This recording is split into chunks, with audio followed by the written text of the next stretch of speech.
ओम श्री परमात्मने नमः। 9वां अध्याय। उसके उपरांत श्री कृष्ण भगवान बोले, हे अर्जुन, तुझ दोष दृष्टि रहित भक्त के लिए इस परम गोपनीय ज्ञान को रहस्य के सहित कहूँगा कि जिसको जानकर तू दुख स्वरूप संसार से मुक्त हो जाएगा। यह ज्ञान सब विद्याओं का राजा तथा सब गोपनीयों का भी राजा एवं अति पवित्र, उत्तम, प्रत्यक्ष फल वाला और धर्मयुक्त है। साधन करने को बड़ा सुगम और अविनाशी है।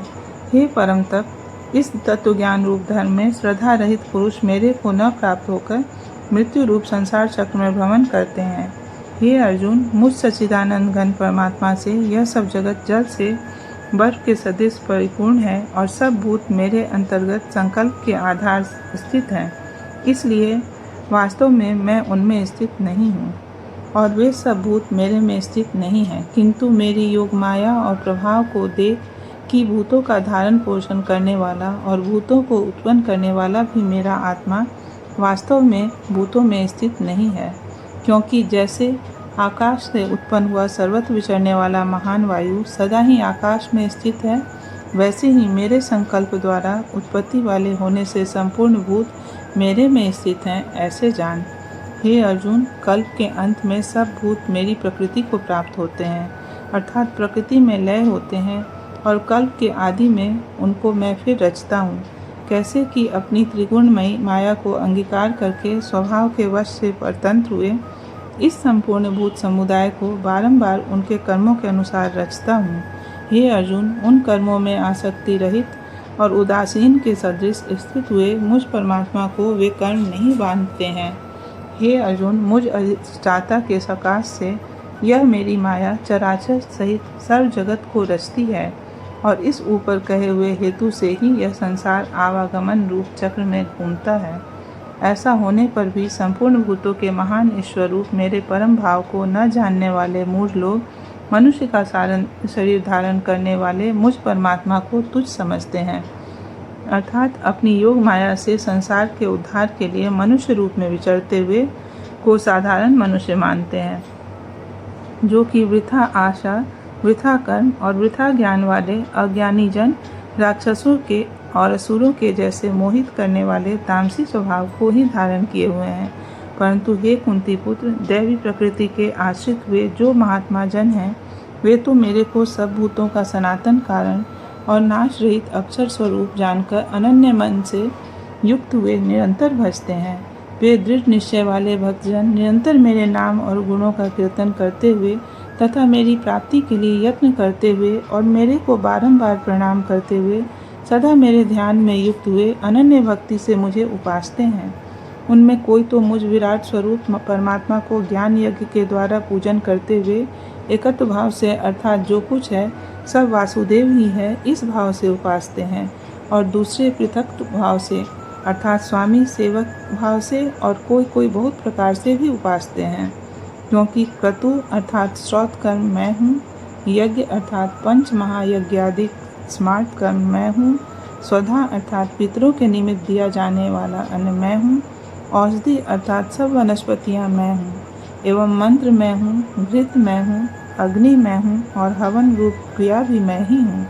हे अर्जुन, मैं ही इस संपूर्ण जगत का धाता अर्थात धारण पोषण करने वाला एवं कर्मों के फल को देने वाला तथा पिता, माता और पितामह हूँ, और जानने योग्य पवित्र ओंकार तथा ऋग्वेद, सामवेद और यजुर्वेद भी मैं ही हूँ। हे अर्जुन, प्राप्त होने योग्य तथा भरण पोषण करने वाला, सबका स्वामी, शुभाशुभ का देखने वाला, सबका वासस्थान और शरण लेने योग्य तथा प्रति उपकार न चाहकर हित करने वाला और उत्पत्ति प्रलय रूप तथा सबका आधार, निदान और अविनाशी कारण भी मैं ही हूँ। मैं ही सूर्य रूप हूँ, तपता हूँ तथा वर्षा को आकर्षण करता हूँ और वर्षाता हूँ। और हे अर्जुन, मैं ही अमृत और मृत्यु एवं सत और असत भी सब कुछ मैं ही हूँ। परंतु जो तीनों वेदों में विधान किए हुए सकाम कर्मों को करने वाले और सोम रस को पीने वाले एवं पापों से पवित्र हुए पुरुष मेरे को यज्ञों के द्वारा पूजकर स्वर्ग की प्राप्ति को चाहते हैं, वे पुरुष अपने पुण्यों के फल रूप इंद्रलोक को प्राप्त होकर स्वर्ग में दिव्य देवताओं के भोगों को भोगते हैं।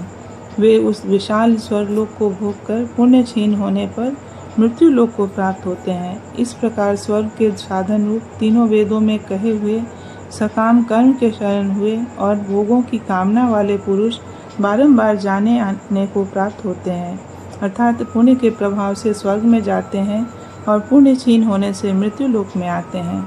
जो अनन्य भाव से मेरे में स्थित हुए भक्तजन मुझ परमेश्वर को निरंतर चिंतन करते हुए निष्काम भाव से भजते हैं, उन नित्य एक ही भाव से मेरे में स्थिति वाले पुरुषों का योगक्षेम मैं स्वयं प्राप्त कर देता हूँ। हे अर्जुन, यद्यपि श्रद्धा से युक्त हुए जो सकामी भक्त दूसरे देवताओं को पूजते हैं वे भी मेरे को ही पूजते हैं, किंतु उनका वह पूजना अविधि पूर्वक है, अर्थात अज्ञान पूर्वक है, क्योंकि संपूर्ण यज्ञों का भोक्ता और स्वामी भी मैं ही हूँ। परंतु वे मुझ अधि यज्ञ स्वरूप परमेश्वर को तत्व से नहीं जानते हैं, इसी से गिरते हैं, अर्थात पुनर्जन्म को प्राप्त होते हैं। कारण यह नियम है कि देवताओं को पूजने वाले देवताओं को प्राप्त होते हैं, पितरों को पूजने वाले पितरों को प्राप्त होते हैं, भूतों को पूजने वाले भूतों को प्राप्त होते हैं और मेरे भक्त मेरे को ही प्राप्त होते हैं। इसलिए मेरे भक्तों का पुनर्जन्म नहीं होता। हे अर्जुन, मेरे पूजन में यह सुगमता भी है कि पत्र, पुष्प, फल, जल इत्यादि जो कोई भक्त मेरे लिए प्रेम से अर्पण करता है, उस शुद्ध बुद्धि निष्काम प्रेमी भक्त का प्रेम पूर्वक अर्पण किया हुआ वह पत्र पुष्पादि मैं सगुण रूप से प्रकट होकर प्रीति सहित खाता हूँ। इसलिए हे अर्जुन, तू जो कुछ कर्म करता है, जो कुछ खाता है, जो कुछ हवन करता है, जो कुछ दान देता है, जो कुछ स्वधर्माचरण रूप तप करता है, वह सब मेरे अर्पण कर। इस प्रकार कर्मों को मेरे अर्पण करने रूप संन्यास योग से युक्त हुए मन वाला तू शुभाशुभ फल रूप कर्म बंधन से मुक्त हो जाएगा और उनसे मुक्त हुआ मेरे को ही प्राप्त होएगा। यद्यपि मैं सब भूतों में समभाव से व्यापक हूँ, न कोई मेरा अप्रिय है और न प्रिय है, परंतु जो भक्त मेरे को प्रेम से भजते हैं वे मेरे में और मैं भी उनमें प्रत्यक्ष प्रकट हूँ। मेरी भक्ति का और भी प्रभाव सुन। यदि कोई अतिशय दुराचारी भी अनन्य भाव से मेरा भक्त हुआ मेरे को निरंतर भजता है, वह साधु ही मानने योग्य है, क्योंकि वह यथार्थ निश्चय वाला है और अर्थात उसने भली प्रकार निश्चय कर लिया है कि परमेश्वर के भजन के समान अन्य कुछ भी नहीं है। इसलिए वह शीघ्र ही धर्मात्मा हो जाता है और सदा रहने वाली परम शांति को प्राप्त होता है। हे अर्जुन, तू निश्चय पूर्वक सत्य जान कि मेरा भक्त नष्ट नहीं होता, क्योंकि हे अर्जुन, स्त्री, वैश्य और शूद्रादिक तथा पापी योनि वाले भी जो कोई होवे वे भी मेरे शरण होकर तो परम गति को प्राप्त होते हैं। फिर क्या कहना है कि पुण्यशील ब्राह्मण जन तथा राजर्षि भक्तजन परम गति को प्राप्त होते हैं। इसलिए तू सुख रहित और क्षण भंगुर इस मनुष्य शरीर को प्राप्त होकर निरंतर मेरा ही भजन कर, अर्थात मनुष्य शरीर बड़ा दुर्लभ है परंतु है नाशवान और सुख रहित। इसलिए काल का भरोसा न करके तथा अज्ञान से सुख रूप भासने वाले विषय भोगों में न फंसकर निरंतर मेरा ही भजन कर। केवल मुझ सच्चिदानंद घन वासुदेव परमात्मा में ही अनन्य प्रेम से नित्य निरंतर अचल मन वाला हो और मुझ परमेश्वर को ही श्रद्धा प्रेम सहित निष्काम भाव से नाम, गुण और प्रभाव के श्रवण, कीर्तन, मनन और पठन पाठन द्वारा निरंतर भजने वाला हो तथा मुझ शंख, चक्र, गदा, पद्म और किरीट, कुंडल आदि भूषणों से युक्त पीताम्बर वनमाला और कौस्तुभ मणिधारी विष्णु का मन, वाणी और शरीर के द्वारा सर्वस्व अर्पण करके अतिशय श्रद्धा, भक्ति और प्रेम से विह्वलता पूर्वक पूजन करने वाला हो और मुझ सर्वशक्तिमान, विभूति, बल, ऐश्वर्य, माधुर्य, गंभीरता, उदारता, वात्सल्य और सुहृदता आदि गुणों से संपन्न सबके आश्रय रूप वासुदेव को विनय भावपूर्वक भक्ति सहित साष्टांग दंडवत प्रणाम कर।